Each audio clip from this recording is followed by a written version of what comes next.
साथियों नमस्कार, मैं राम प्रताप सिंह कुशवाहा। हमारे चैनल ज्ञान एंड नॉलेज की शाखा सुंदर उपवन में आप सबका स्वागत है और अभिनंदन है। आज आपका ध्यान मैं दो विषयों पर आकर्षित करना चाह रहा हूँ, ध्यान आकर्षित। एक तो ये सामने धतूरा का सुंदर फूल है और पौधा भी है, और साथ ही अब श्रावण मास समाप्त होने को आ रहा है। 19 तारीख को रक्षाबंधन है, तो आप सभी को प्रतियोगिता परीक्षा रक्षा से रक्षा में भाग भी लेना है। तो चलिए, उसके लिए अभी से बधाई और शुभकामनाएं कि प्रत्येक प्रतियोगी अच्छा से अच्छा अपना 100% करें। और देखिए, श्रावण मास चल रहा है। श्रावण मास में धतूरा, यानी इसके कई नाम हैं। इंग्लिश में इसको जिम्सन बीट कहते हैं और इसको मून फ्लावर भी कहा जाता है और थॉर्न एप्पल फ्लावर भी कहा जाता है। अब देखिए भाई, ये तो मालूम ही है आपको कि ये भगवान शिव को अति प्रिय है। अब भगवान शिव को अति प्रिय क्यों है? ये मान्यता है कि समुद्र मंथन हुआ था और उसमें हलाहल निकला था, और वो प्रकृति और सृष्टि की रक्षा के लिए भगवान शिव ने उसका मतलब उसको ग्रहण किया था। तो भाई आप जानते हैं कि जब आदमी विष ग्रहण करेगा तो उसको जलन होगी, पीड़ा होगी, दर्द होगा और विभिन्न तरह की परेशानियां होंगी।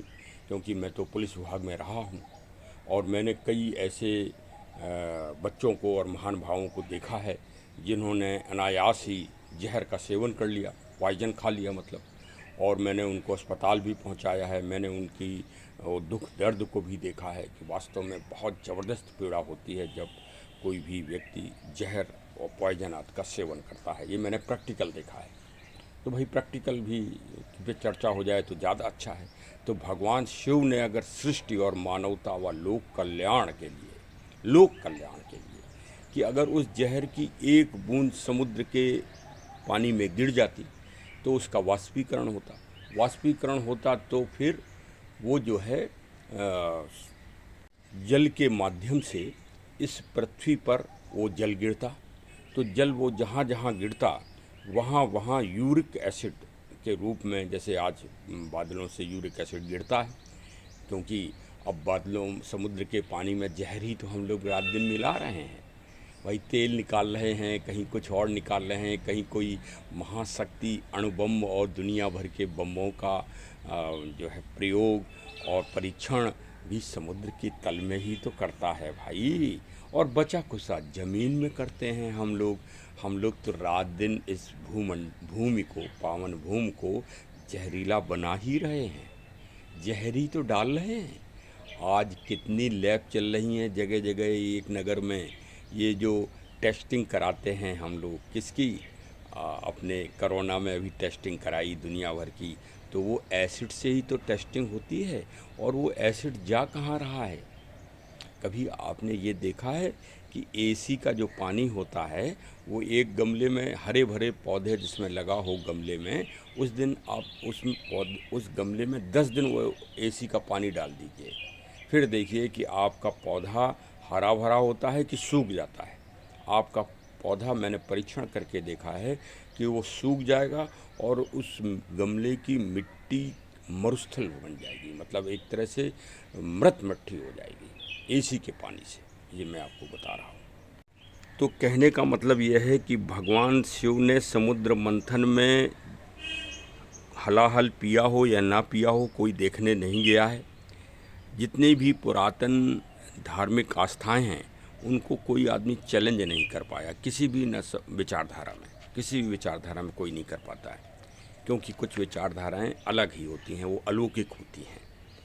तो चलिए हम अलौकिक श्रेणी में मान लेते हैं इस मंथन को, क्योंकि भाई कुछ तार्किक विचारधारा लोग, विचारक कहने लगते हैं कि अरे भाई समुद्र मंथन कैसे हो सकता है।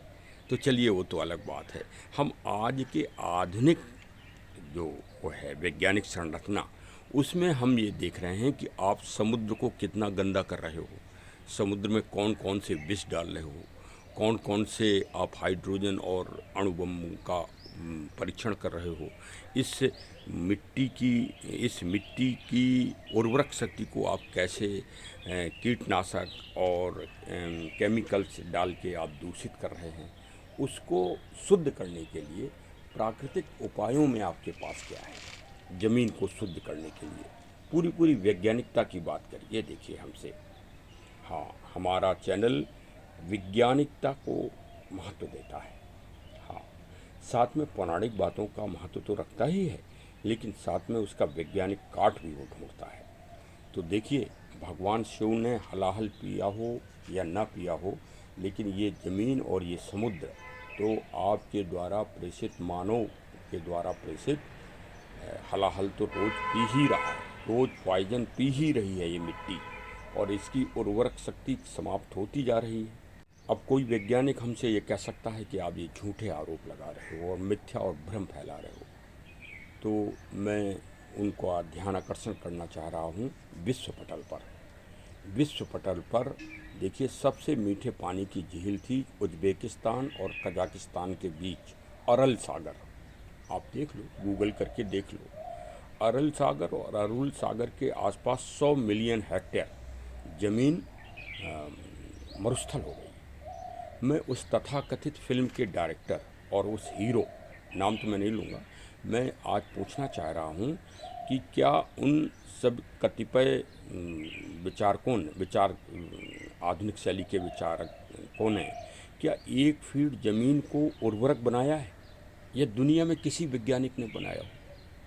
लेकिन मैं दावे के साथ कह सकता हूँ कि भगवान शिव ने आपके आज तक की इस भूमि को उर्वरक बनाने में कोई कमी नहीं छोड़ी।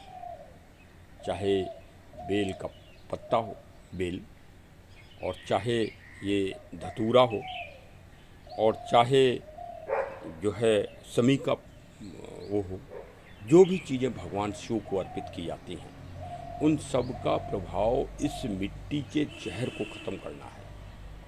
देखिए, मैं विज्ञान का स्टूडेंट नहीं रहा हूँ, कहीं त्रुटि हो जाए तो उसको कृपया अनदेखा करिए, लेकिन मैं बोलूँगा वो ही जो बहुत ही वैज्ञानिक और बहुत ही सारगर्भित चीज़ होगी।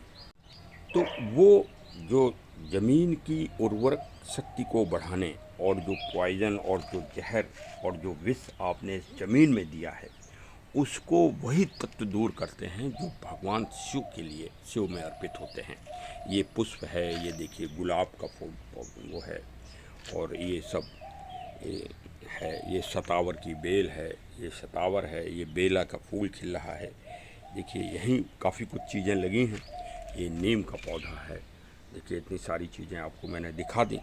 ये प्रकृति के जो तत्व हैं, इन्हीं तत्वों से ज़मीन की उर्वरक शक्ति बढ़ सकती है। इसके अलावा कोई दुनिया में उपाय नहीं। इसीलिए मैं कहता हूँ कि भगवान शिव दुनिया के सबसे बड़े महाविज्ञानिक हैं। ये तो हो गई विज्ञान की बात। अब हम कर देते हैं ज्योतिषी की बात।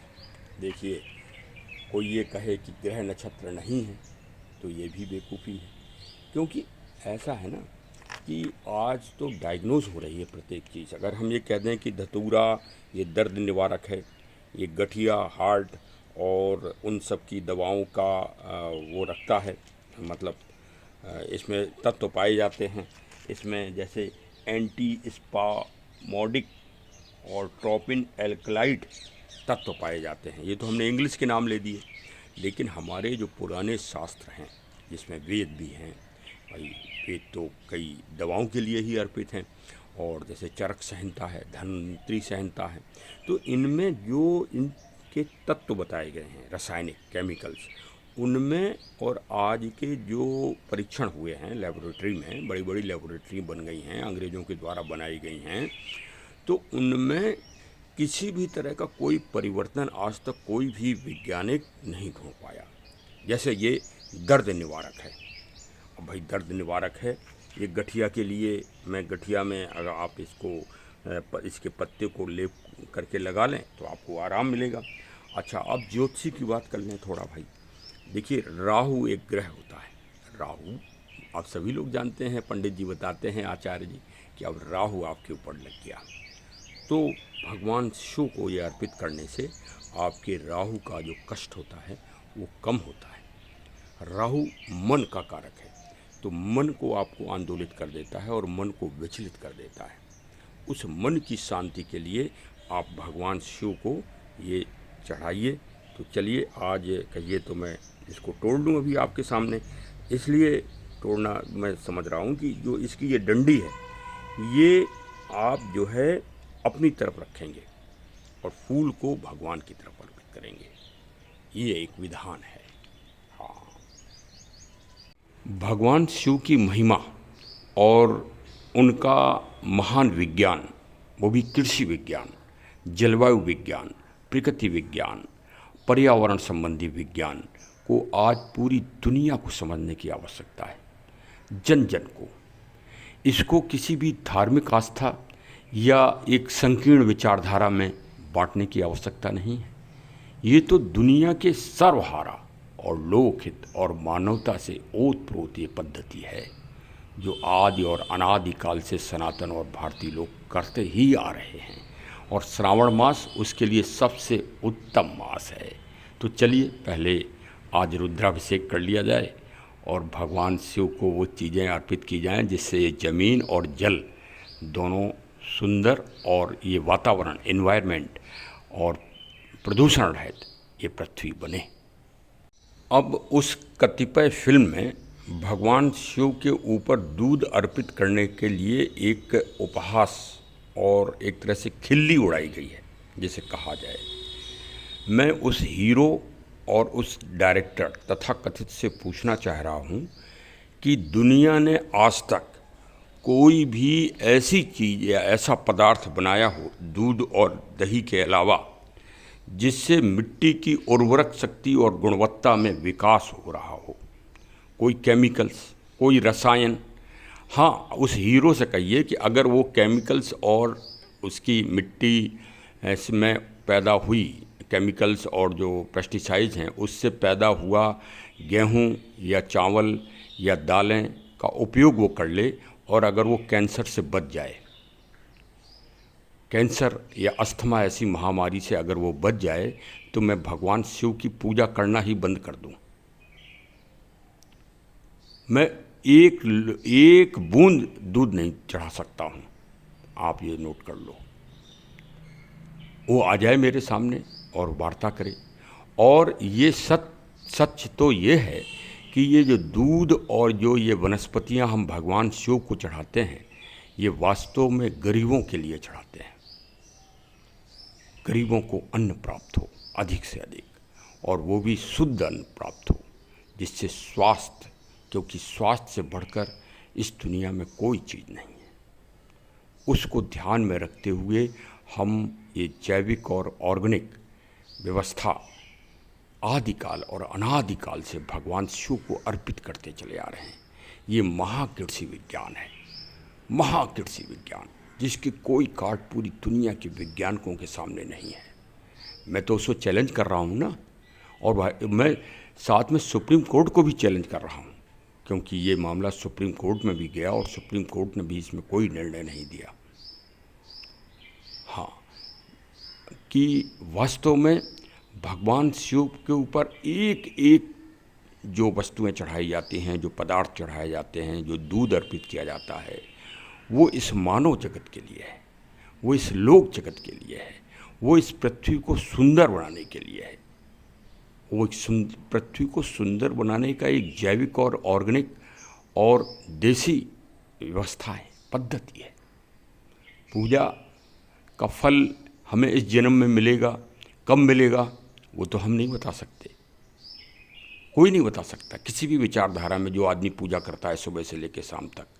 लेकिन ये हम बता सकते हैं कि अगर आपने दूध, दही, घी और ये पदार्थ जो प्रकृति से संबंधित हैं, ये अगर ज़मीन में या बहते हुए जल में अगर आपने अर्पित कर दिए, तो मैं 100% कह सकता हूँ कि 24 घंटे के अंदर रासायनिक और केमिकल्स प्रक्रिया के तहत वहाँ की ज़मीन उर्वरक हो जाएगी, शुद्ध हो जाएगी, और साथ में बहता हुआ जल भी एक ऊर्जावान हो जाएगा। ये है महाविज्ञान। चलिए और आध्यात्मिक रूप से भी समझते हैं। अब कुछ आधुनिक समालोचक, आधुनिक नकारात्मक विचार शैली के कुछ तथाकथित फिल्मकार के बारे में भी कुछ चर्चा कर ली जाए कि वास्तव में उन्होंने इस भारत में कितना बड़ा भ्रम फैलाया भगवान शिव की पूजा के संबंध में। भगवान शिव की पूजा सिर्फ पूजा या अध्यात्म नहीं है, वो एक वैज्ञानिकता है, वो एक प्रकृति संतुलन व जलवायु परिवर्तन के दंश महाविनाशक, महाभीषण, विप्लवकारी जो समस्या आ रही है उसकी रोकथाम का एक महान वैज्ञानिक उपाय। और मैं तो ये कहूँगा कि संयुक्त राष्ट्र संघ ऐसी महान संस्थाओं को इस पर विशेष शोध कराना चाहिए और ये पद्धति को पूरे विश्व में जन जन तक पहुँचाना ही चाहिए। अब देखिए, एक तथाकथित फिल्मकार ने कितना भ्रम फैला दिया। हाँ, इतना भ्रम फैला के उसने इतना बड़ा अपराध किया है जो कि अक्षम्य है। किसकी दृष्टि से? प्रकृति, पर्यावरण, एनवायरनमेंट, जलवायु, क्लाइमेट चेंजिंग की दृष्टि से उसका भयंकर अपराध है, भयंकर जिसे कहा जाए। सुनिए, किसी भी विचारधारा को आप ना तो रोक पाए हैं ना आप रोक पाएंगे। आप अपनी विचारधारा को मजबूत बनाइए। जो आप लोक कल्याण का कार्य कर रहे हैं, आप विश्व कल्याण का कार्य कर रहे हैं, आप मानवता के कल्याण का कार्य कर रहे हैं, वो आप करते रहिए। दूसरों को अपने आप कभी न कभी मोटिवेशन और प्रेरणा मिलेगी और वो इस महान विज्ञान को वो भी समझेंगे। अब भाई, प्रकृति के जन जागरण और चेतना के लिए हमारे चैनल ज्ञान एंड नॉलेज को तुरंत सब्सक्राइब कर लीजिए और बेल आइकन की बटन दबा दीजिए। और रक्षाबंधन के दिन प्रतियोगिता परीक्षा रक्षा से रक्षा में आनंद के साथ भाग लीजिए और 100% अपने जो प्रश्न हैं, जो प्रकृति, पर्यावरण, जलवायु से संबंधित होंगे, उनका उत्तर दीजिए। और ट्रस्ट के द्वारा, हमारी ट्रस्ट राम रक्षा फाउंडेशन ट्रस्ट 999 के द्वारा सम्मान से सम्मान पाइए। इसी के साथ हमारे चैनल को सब्सक्राइब करना ना भूलें। बहुत बहुत धन्यवाद। जय हिंद, जय हिंद, जय हिंद। रक्षाबंधन के पावन पर्व पर अग्रिम हार्दिक मंगल कामनाएं।